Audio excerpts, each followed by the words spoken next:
जय हिंद फ्रेंड्स, कैसा हैं आप लोग। उम्मीद करते हैं अच्छे होंगे और एग्ज़ाम की तैयारी में जुटे होंगे। फ्रेंड्स, आप सभी लोगों का हम अपने इस YouTube channel Yogendra sir Jamuna में बहुत बहुत स्वागत, वंदन और अभिनंदन करते हैं। फ्रेंड्स, जैसा कि आप सभी को पता है कि सीटेट एग्ज़ाम जुलाई 2024 का नोटिफिकेशन आ चुका है।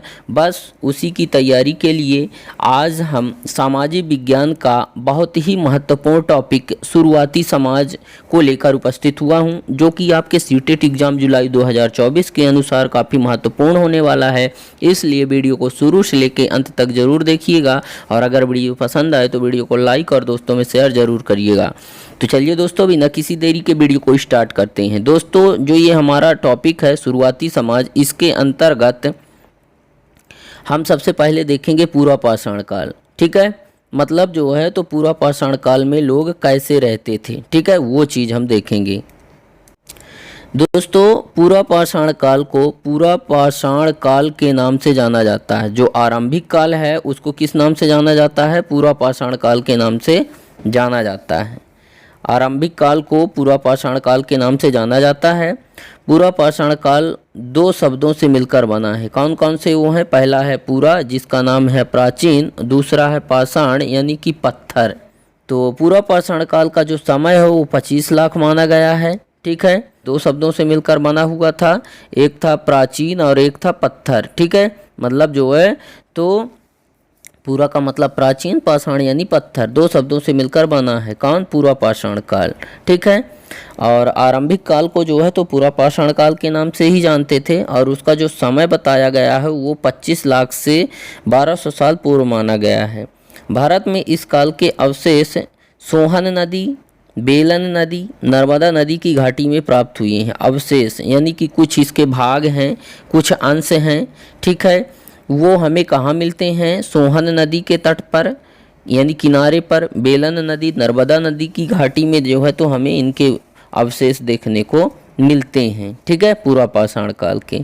मानव के वंशज इस काल में 4.4 मिलियन वर्ष पहले आए थे। ठीक है, मतलब जो हमारा ये पूरा पाषाण काल था, इस पर मानव का जो वंशज हैं वो कब आए?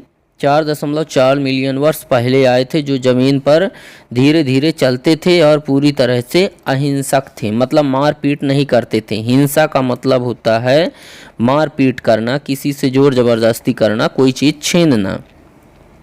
जबकि अहिंसा का मतलब होता है शांत स्वभाव के व्यक्ति। ठीक है, मारपीट वगैरह नहीं करना। ठीक है,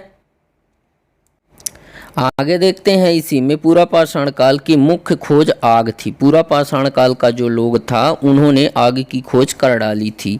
इस काल के मानव जीवन का मुख्य आधार जो है वो शिकार ही था।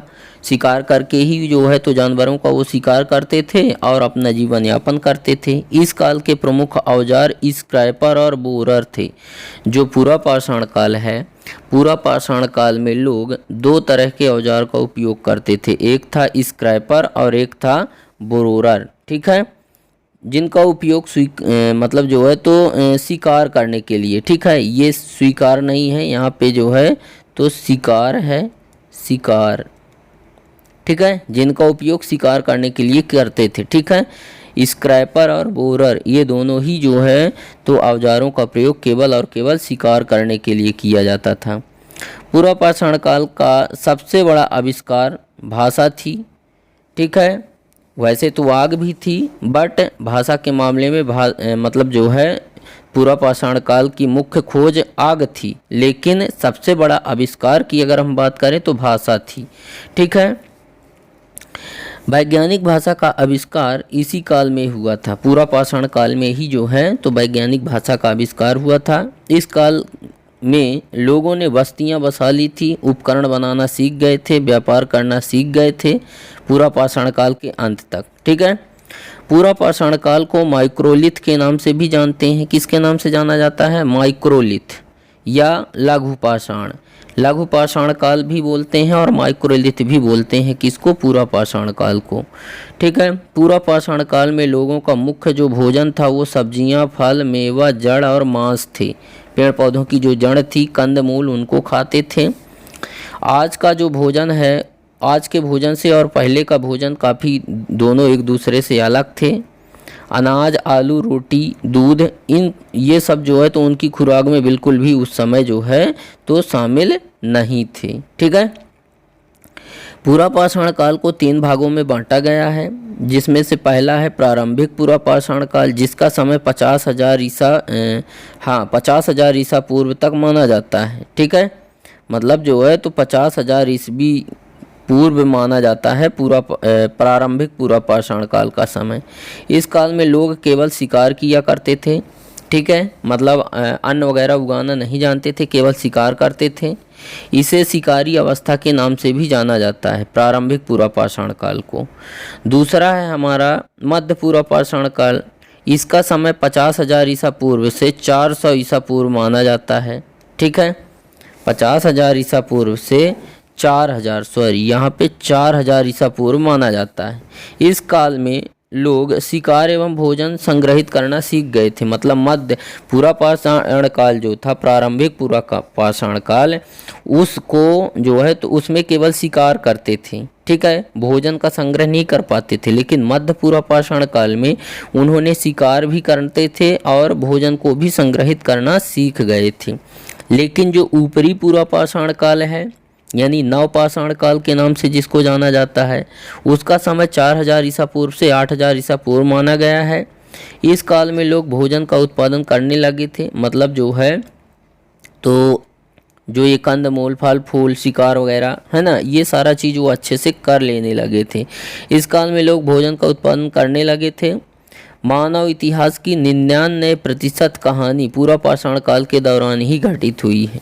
ठीक है, पूरा पाषाण काल एक ऐसा काल रहा है जिसमें 99% कहानी जो है लोगों की वो पूरा पाषाण काल में ही घटित हुई है। पूरा पाषाण काल के औजार पत्थर के बने होते थे। पत्थरों को घिस करके, तोड़ करके वो औजार बनाते थे। इस काल के लोग पत्थर का महत्व ज़्यादा इसीलिए समझते थे क्योंकि वो पत्थरों से औजार बना लिया करते थे। ठीक है, पूरा पाषाण काल के बाद जिस काल में हमें पर्यावरण में बदलाव देखने को मिले हैं उसे मोसोलिथ कहते हैं। क्या कहते हैं? मोसोलिथ। पूरा पाषाण काल के बाद मोसोलिथ एक ऐसा जो है तो काल था, यानी मध्य पाषाण काल, जहाँ पे पर्यावरण में हमें बदलाव देखने को मिला है। ठीक है, नवपाषाण काल युग की सबसे प्रसिद्ध पुराना जो स्थल है वो क्या था? वो था चताल यूक। ये जो है तो नवपाषाण युग का सबसे प्रसिद्ध पूरा स्थल है। ठीक है, चताल यूक, जो कि तुर्की में है। यह स्थल को बनाने में दूर दराज स्थानों से कई चीज़ें लाई जाती थी। उनका उपयोग चताल यूक नामक स्थल को बनाने में किया जाता था। उस समय लोग जो है तो अपने सर पर लाद करके या जानवरों के पीठ पर लाद करके सामान लेके आते थे, क्योंकि उस समय पहिए का आविष्कार नहीं हुआ था। आवागमन के जो साधन आज हैं वो उस समय नहीं थे। इसलिए जो है तो अपने सर पर या जानवरों की पीठ पर लाद करके जो है तो उनको लेके आते थे। ठीक है, सीरिया में लाया गया था जो मतलब चताल यूक जो था, जो स्थल था, उसको बनाने के लिए दूर दराज से चीज़ें लाई जाती थी। सीरिया से चकमक पत्थर लाया गया था। किसको बनाने के लिए? चताल यूक नामक जो एक पुरातन स्थल है उसको बनाने के लिए चकमक पत्थर कहाँ से लाया गया था? सीरिया से। लाल सागर से कचौड़ी लाया गया था। भूमध्य सागर से सीपियाँ लाई गई थी। और इस समय तक वस्तुओं को एक स्थान से दूसरे स्थान तक ले जाने व ले आने के लिए वाहनों की सुविधा नहीं थी, इसीलिए वो अपने सर पर व जानवरों की पीठ पर लादकर सामान को लाया करते थे, जिससे जो है तो ये चताल यूक बना, जो कि अभी जो है तो तुर्की में है। ठीक है, आरंभिक मानव के बारे में देख लेते हैं। आरंभिक काल के मानव में लिखने की कला का विकास ब्राह्मणी लिपि से हुआ था। किस लिपि से हुआ था? ब्राह्मणी। आरंभिक काल के मानव जो थे वो लिखना पढ़ना जान गए थे, लिखना जान गए थे। ठीक है, और लिखने की जो शैली थी वो ब्राह्मणी लिपि से उसका जन्म हुआ था। यह लोगों की प्रमुख भाषा प्रकृति थी। आरंभिक मानव जो था उसकी प्रमुख भाषा क्या थी? प्राकृतिक भाषा थी। प्राचीन काल में ऐसा कहा जाता है कि इस लिपि का विकास स्वयं ब्रह्मा ने किया था। जो प्राकृत भाषा थी, है ना, उसका विकास किसने किया था? ब्रह्मा जी ने किया था। ठीक है। और आरंभिक काल में मानव अपने रीति रिवाजों, भाषा, धर्म के आधार पर दूसरों से अलग था। सबके रीति रिवाज, सबके रहन सहन, खान पान, वेशभूषा, मान सम्मान सब अलग होते थे। ठीक है। आरंभिक मानव भारत में 20 लाख साल पहले रह रहे थे, जो कि अफ्रीका से आए थे। ठीक है, जिन्हें हम अखेटक या खाद्य संग्राहक के नाम से जानते हैं। दोस्तों, अखेटक का मतलब होता है शिकारी, शिकार करने वाला। अखाद्य संग्राहक यानी भोजन को इकट्ठा करने वाला। यह इनका नाम खाद्य संग्राहक जो है वो भोजन का इंतजाम करने की विधि इनसे अच्छी आती थी, इसीलिए जो है तो इनको खाद्य संग्राहक नाम दिया गया। इस समय लोग अपने भोजन की प्राप्ति हेतु एक स्थान से दूसरे स्थान तक घूमते रहते थे। ठीक है, एक जगह से दूसरे जगह वो घूमते रहते थे केवल शिकार की तलाश में। आरंभिक काल के जो लोग थे वो शिकार करने के लिए, फल फूल काटने के लिए, मांस को काटने के लिए, पेड़ों की छाल और जानवरों की खाल को उतारने के लिए, लकड़ियों के काटने के लिए, पत्थरों और लकड़ियों तथा हड्डियों के औजार बनाया करते थे। किस किस के औजार बनाते थे? पत्थरों के, लकड़ियों का जो है तो मुट्ठी बनाया करते थे। ठीक है, और हड्डियों के औजार बनाते थे। ठीक है, जिनका प्रयोग वो लकड़ियों को काटने में करते थे और जानवरों की खाल को काटने के लिए करते थे, और ये आज भी अस्तित्व में हैं। ठीक है, आगे देखते हैं। आरंभिक काल का मानव पत्थरों के बने औजारों का प्रयोग इंसान के खाने योग्य जड़ों को खोदने के लिए करता था तथा जानवरों की खाल से वस्त्रों को सिलने के लिए करता था। पहले कपड़े, रुई कपास तो थी नहीं, जानवरों की खाल को ही जो है तो कपड़े के रूप में वो लोग पहनते थे, तो उसका जो है तो उसको सिलने के लिए पत्थर के बने औजारों का ही प्रयोग करते थे। ठीक है, उसके अलावा आरंभिक मानव कहाँ रहते थे ये चीज़ देख लेते हैं। आरंभिक मानव वृक्षों और गुफाओं में सबसे ज़्यादा निवास करते थे। वृक्षों में इसलिए क्योंकि उस समय उनका जो है तो प्रमुख भोजन कंदमूल, फल फूल व मांस था। जंगल में रहते थे, शिकार करके खाते थे, वृक्षों से फल फूल जो भी प्राप्त होता था उसको खाते थे। और गुफाओं में वो इसलिए रहते थे क्योंकि वो अपने आप को सुरक्षित महसूस करते थे। वहाँ पे उन गुफाओं में छांव के लिए, विभिन्न प्रकार के बाहरी आक्रमणों से बचने के लिए वो गुफाओं पर रहा करते थे। ठीक है, तथा आरंभिक मानव चित्रकारी भी था। वो चित्रकार कर लेते थे, चित्र बना लिया करते थे वो लोग। ठीक है, दीवारों में विभिन्न प्रकार के जो है तो चित्र बने हुए देखने को मिले हैं। गुफाओं की दीवारों में जंगली जानवरों का जो सजीव चित्रण बड़ी ही कुशलता से बनाया गया है। ठीक है, तो इन सब चीज़ों से पता चलता है कि आरंभिक काल का जो मानव था वो चित्रकारी भी था, क्योंकि गुफाओं की जो दीवारें हैं वहाँ पे चित्र बने हुए दिखते हैं। ठीक है, मध्य भारत के भीमबेटका की एक पुरातन स्थल है, वहाँ पर गुफाएं और कंदराएं देखने को मिलती हैं। गुफाएं और कंदराएं, ठीक है, भीमबेटका की गुफा में भीमबेटका में जो है तो भीमबेटका जो कि मध्य प्रदेश का एक सबसे पुराना स्थल है, वहाँ पे गुफाएं व कंदराएं देखने को मिलती, जहाँ पर आरंभिक मानव निवास किया करते थे। गुफाओं में बारिश, धूप एवं तूफान से बचने के लिए रहा करते थे। गुफाएं नर्मदा नदी के पास ही हैं। ठीक है, उसके बाद पुरातन स्थल देखते हैं क्या होते हैं।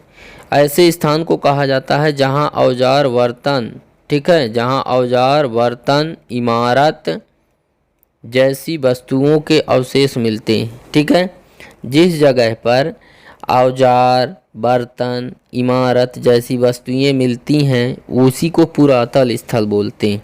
यह ज़मीन के ऊपर, अंदर, कभी कभी समुद्र और नदी के तल पर भी पाए जाते हैं।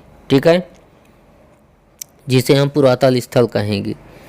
फ्रांस में गुफा के अंदर की गई चित्रकारियों से संबंधित कुछ जानकारियाँ निम्नलिखित हैं।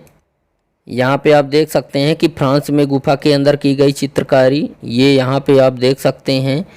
ये जो है तो फ्रांस में एक पाई गई गुफा के अंदर चित्र हैं। यह चित्र जो है तो 100 साल पहले 4 स्कूली छात्रों ने जो है तो तो इसकी खोज की थी। ठीक है। उसके अलावा कुछ ऐसा अनुमान है कि इस तरह के चित्र लगभग 20,000 साल पहले से लेकर 10,000 साल पहले के बीच पाए गए होंगे। जो ये चित्र हैं 20,000 साल पहले से लेकर 10,000 साल पहले तक पाए गए होंगे। इन चित्रों में कई जानवरों, जंगली घोड़ों, गाय, भैंस, बैल, बारहसिंगा व सुअरों और गहरे चमकीले रंगों से चित्रित किया गया। इनको रंगने के लिए जो रंग बनाए जाते थे वह लौह अयस्क व चारकोल जैसे खनिज पदार्थ से बनते थे। ऐसा इतिहासकारों का मानना है कि जो यह चित्र बनाए जाते थे वह यह किसी विशेष उत्सव के अवसर पर बनाए जाते थे या फिर इन्हें शिकारियों द्वारा शिकार पर निकलने से पहले कुछ अनुष्ठानों के लिए जो है तो बनाया जाता रहा होगा। ठीक है। आग की खोज के बारे में देख लेते हैं। पुरापाषाण काल में आग की खोज पत्थरों को रगड़ने से हुई। आग की खोज का युग प्रागैतिहासिक युग से शुरू होता है। आग की खोज का जो युग है वो प्रागैतिहासिक युग से शुरू होता है और ऐसा कहा जाता है कि पुरापाषाण काल में आग की जो खोज हुई वो पत्थरों के रगड़ने से हुई। पत्थर को रगड़ा गया जिसकी वजह से आग उत्पन्न हुई। जब होमो इरेक्टस नामक मानव प्राचीन प्रजाति पृथ्वी पर निवास करती थी, होमो इरेक्टस नामक एक मानव की सबसे पुरानी जाति है जो कि पृथ्वी पर निवास करती थी, तब आग का प्रयोग लगभग 2 मिलियन वर्ष पहले शुरू हो चुका था। ठीक है। जब होमो इरेक्टस नामक मानव की एक प्रजाति है जो पृथ्वी पर निवास करती थी तब ही आग का प्रयोग कर लिया गया था और लगभग 40 लाख वर्ष पहले तक यह निरंतर अभ्यास उपयोग में था।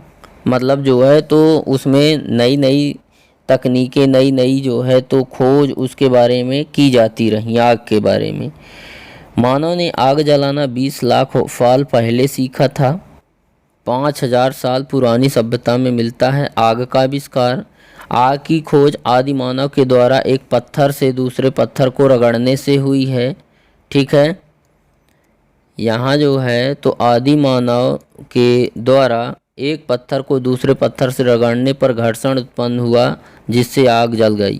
कहते हैं कि जब आदि मानव बड़े बड़े पत्थरों को एक स्थान से दूसरे स्थान तक ले जाते रहे तभी एक पत्थर दूसरे पत्थर में रगड़ने से वहाँ पर आग लग गई। पहले तो आदि मानव इससे डरते थे लेकिन धीरे धीरे उन्होंने इसका उपयोग करना सीख लिया। आदि मानव आग का इस्तेमाल खाना पकाने, जानवरों से प्राप्त कच्चा मांस को पकाने और खतरनाक जानवरों को दूर भगाने के लिए किया करता था। आरंभिक मानव कभी भी एक जगह पर नहीं रुका करते थे क्योंकि वह हमेशा भोजन की तलाश एवं पानी की तलाश में एक स्थान से दूसरे स्थान पर आते जाते रहते थे। आरंभिक मानव अपने खाने के लिए जंगली जानवरों का शिकार करते थे। वह मछलियों एवं चिड़ियों को पकड़ते थे तथा फल फूल, दाने, पौधे, पत्तियां इकट्ठा करते थे और फिर उन्हें भोजन के रूप में ग्रहण करते थे। प्रारंभिक मानव जैसे समय बीतता गया वह एक स्थान पर रहना सीख गया क्योंकि पौधों की सुरक्षा और उन्हें पानी उपलब्ध कराने के लिए लंबे समय तक एक ही स्थान पर रहना जरूरी हो गया था। इसीलिए वो एक स्थान पर रहना शुरू कर दिया था और अपना भोजन उगाना, जानवरों को चराना शुरू कर दिया। इसीलिए एक स्थान पर रहना उसे शुरू किया, एक किसी स्थान पर उन्होंने रहना शुरू किया था। आग की उत्पन्न की विधियां देख लेते हैं। एक पत्थर को दूसरे पत्थर पर रगड़ने पर आग उत्पन्न होती है या एक लकड़ी को दूसरे लकड़ी पर रगड़ने से आग उत्पन्न होती है। बदलती जलवायु के बारे में देख लेते हैं।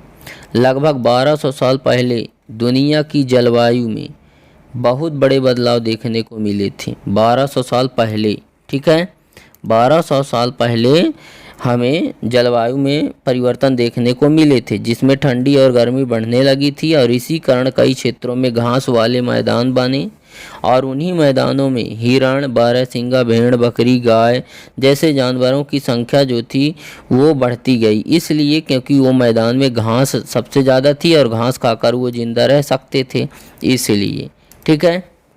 जिससे कृषि और पशुपालन का आरंभिक विकास भी हो गया। और इस काल में मछली भी भोजन का महत्वपूर्ण साधन थी। स्थायी जीवन देख लेते हैं।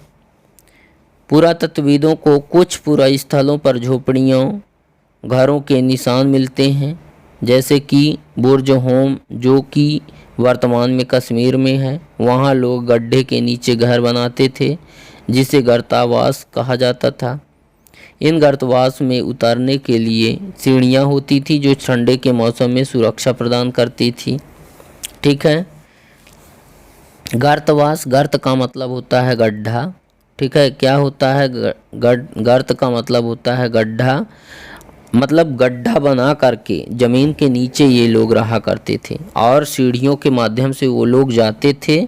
ठीक है। और सीढ़ियों के ही माध्यम से वो लोग ऊपर आते थे। ठंड के मौसम में उन्हें सुरक्षा वहीं से मिलती थी, क्योंकि भूमि जो है तो नीचे ठंडी के मौसम में गर्म होती है और ऊपर ठंड होती है, तो वो लोग नीचे घुस जाते थे और वहीं पे अपना जीवन यापन करते थे, जिसके कारण उनको ज़्यादा ठंडी महसूस नहीं होती थी। ठीक है। उसके बाद यहाँ अगर हम बात करें पुरातत्वविदों की खोज के बाद, पुरातत्वविदों ने खोज की, उनके बाद पता चला कि झोपड़ियों के अंदर और बाहर दोनों ही स्थलों पर आग जलाने की जगह मिली, जिससे पता चलता है कि लोग मौसम के अनुसार घर के अंदर या बाहर खाना पकाते थे। जैसे कि गर्मी का जब मौसम आता था तो वो घर के बाहर खाना पकाते थे और ठंडी के मौसम में घर के अंदर खाना पकाते थे। ठीक है। ये सब चीज़ पता चलता है। झोपड़ियों के अंदर खुदाई की गई और उसके बाद उन स्थलों पर आग वगैरह जलाने की जो स्थिति मिली, उसके आधार पर हम कह सकते हैं कि लोग मौसम के आधार पर खाना बनाते थे। पुरातत्वविदों की खोज के बाद कई जगह से पत्थर के औजार मिले हैं। इनमें से कुछ ऐसे औजार हैं जो पूरा पाषाण युगीन उपकरणों से अलग हैं। ठीक है। इसलिए इन्हें नवपाषाण युग माना गया है। इनमें से कुछ ऐसे औजार भी थे जिनकी धार को और अधिक पौना करने के लिए उन पर पॉलिश चढ़ाई जाती थी। पौना यानी कि उसका जो है तो जंग वगैरह ना लगे उसमें, है ना, उसकी धार बरकरार रखे, इसीलिए उसमें पॉलिश कर दी जाती थी। पुरातत्वविदों को खोज करने के बाद पता चला है कि ओखली और मूसल का भी प्रयोग करते थे प्रारंभिक मानव।